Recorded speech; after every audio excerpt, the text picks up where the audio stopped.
Hindi pa rin tukoy ng mga otoridad ang pinagmulan ng sunog sa isang warehouse sa Caloocan. Wala naman pong nasaktan sa naturang insidenteng iyan. May news to go si Bam Alegre.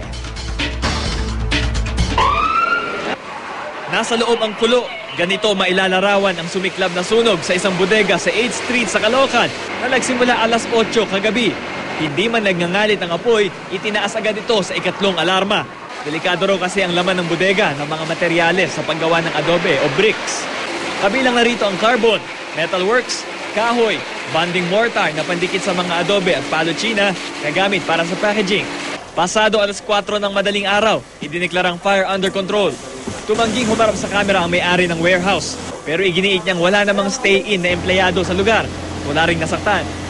Pero blanco pa rin siya sa posibleng pinagmulan ng apoy. Ano ang maaaring pinagmulan ng apoy? So sa ngayon, yung investigador natin ay patuloy na nangangalap ng impormasyon. Bam Alegre, GMA News.